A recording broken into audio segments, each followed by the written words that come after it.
backhands at midcourt for the win. He got it! Three, not out of defense. Zamora.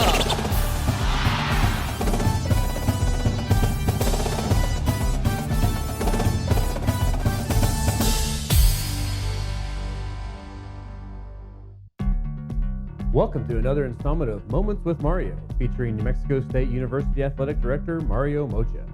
Moments with Mario is brought to you by BMC Technologies. BMC Technologies is a full-service technology company that empowers small businesses and specializes in cybersecurity, networking, and managed services. Welcome to another edition of Moments with Mario. My name is Brad Beasley, alongside New Mexico State Athletic Director Mario Mocha. Mario, we talk a lot of times about these athletes being bigger than life, and they've got these huge personalities, but a lot of things basically weigh on them. They got to go to school, they got to deal with students, they've got to deal with their own pressures at home. And you guys recently testified in Santa Fe about mental health and the athletes. Tell me about that. Yeah, you know, mental health of our student athletes and the younger population has just exploded in recent years. Certainly different when you and I played. It was a little different era, and I think there's some reasons for that. But, you know, in this particular case, the Lobos had a very unfortunate situation where a football player committed suicide, and Senator Mark Moores, who's a Republican, a former Lobo offensive lineman, tried to get them some money specifically towards mental health last year. It didn't go very far, so this year he wanted to make it a bipartisan with the Aggies and the Lobos, so he contacted me. And just a few days ago, we went up to Santa Fe. Braun Cartwright, my deputy AD, our current director of sports medicine, Dominic Moreno, and our former director of sports medicine and 30-year vet who just retired from the Aggies, Mike O'Leary. We went up there and we testified along with my counterpart, Eddie Nunez, and two of his football student athletes, an offensive lineman and their starting quarterback. The offensive lineman happened to be really, really good friends with the Lobo player who committed suicide. So he gave a very, emotional testimony to this subcommittee.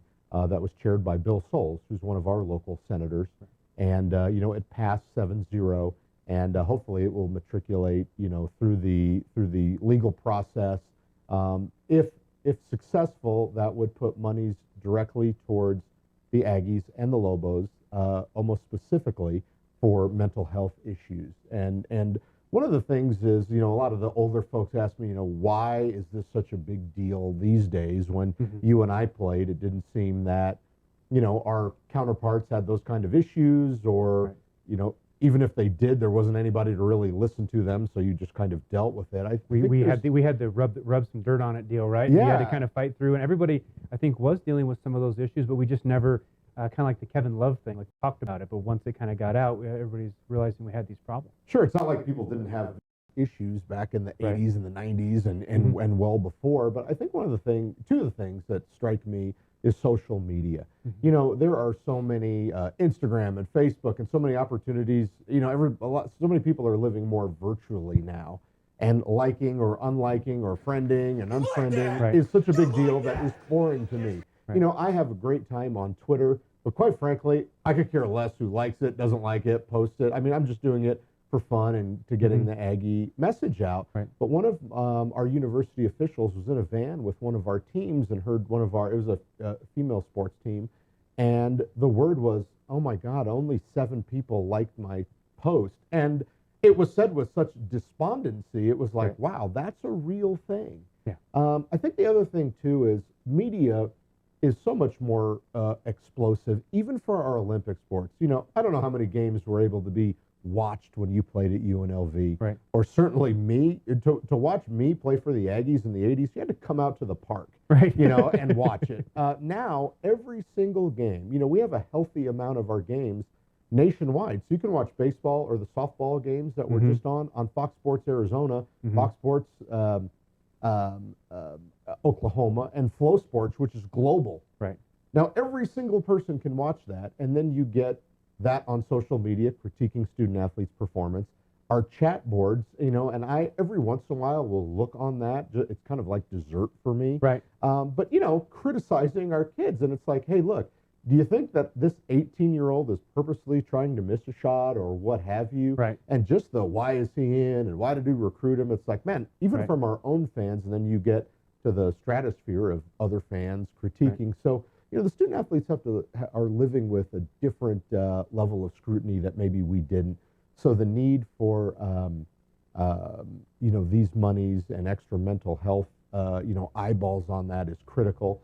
We do have another local legislator, a representative, Willie Madrid, who I think is going to carry this bill in the House. Willie is a local, he's from this area, punter as well. So, you have a little bit of a bipartisan Santa Fe thing going on with a Lobo and an Aggie, two former football players. So we hope that, as it makes its way to hopefully being signed into law, that it's one of the rare things and a nice thing we can do with the Aggies and the Lobos that will impact all of our student athletes. Well, it's interesting you mentioned social media. One of my examples was that I was on a flight recently coming back, and I forget which team it was, but it was a collegiate team. Can't remember if it was a softball or if it was a basketball team. I believe it was a basketball team. And I was on the flight on Southwest, and I saw them all get on, and they're all sitting in different seats, and they're all quiet, and none of them are talking, which was surprising to me. But they're all on their phones. And all of a sudden, you'd see the person on the end just go, ha, ha, ha. And then the next person over go, ha, ha, ha. Yeah. And they just all were like, they were texting, they weren't talking. And so it's very interesting, how the social media impact. I'm in the locker room, I take some pictures and I post them, and a couple of our men's basketball players goes, man, Mr. Mario doesn't really care how we look in these pictures before we post them. I'm not thinking of that in filters. I don't know any of that stuff. Right. But it is certainly at the top of mind for all of our student athletes, and I think it just shines a bigger light on, what they're dealing with that the older generation didn't have to deal with. Great. Well, that'll do it for another edition of Moments with Mario.